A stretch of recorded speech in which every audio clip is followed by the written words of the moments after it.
I've downloaded a free package from the Unity Asset Store to make this look more like a game. I didn't have any coding updates in this video, in this update. This is nothing but drag and drop or changing some Unity settings to be closer to an actual game. So the gameplay is exactly the same from the last video, except we have the grass, the green is the grass, blue is water, the gray is supposed to be a trap. And again, because this is not a coding update, we don't have any functionalities with each of these blocks, but I will soon. And once you have the functionalities, the game could be a lot more challenging. So I'm pretending now that you have to follow the path, and already it's pretty challenging. So right there, I should be dead. Again, dead, dead. Another death right there. So in terms of level design, you can pretty much do whatever you want. And I've put the prefab under the default Unity cube. So this, you can't see it right now. This is a default Unity cube. And whatever prefab that I have is under the cube. So you can press Control and everything snaps right in place in terms of position. You can press Control D, hold on to Control, and have more cubes. And you can just continue on with this. So since I have everything under the default Unity cube, the Unity editor itself sort of becomes your level design tool.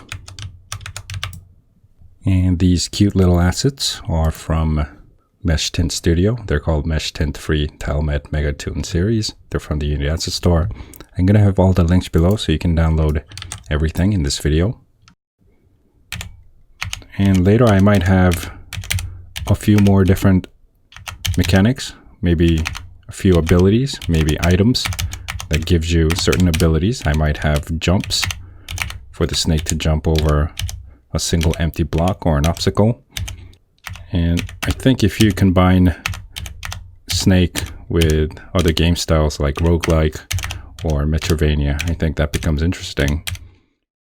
So exploration plus Snake, I don't think that's a common theme, I guess, but I like doing things that are not so common.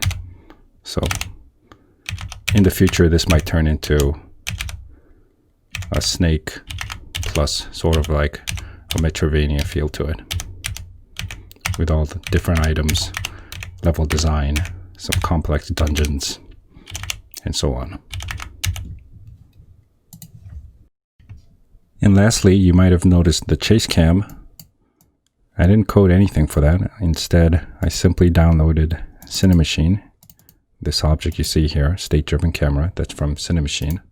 All you got to do is go to Window, Package Manager, search for Cine as in Cinemachine, download a package, and instantly you could have all these different sorts of cameras. And I don't think I'm gonna have a Cinemachine tutorial in this video. I think that by itself deserves a whole video on its own. So I think I'm gonna do that in the next video. But Cinemachine is pretty straightforward. You don't have to code anything.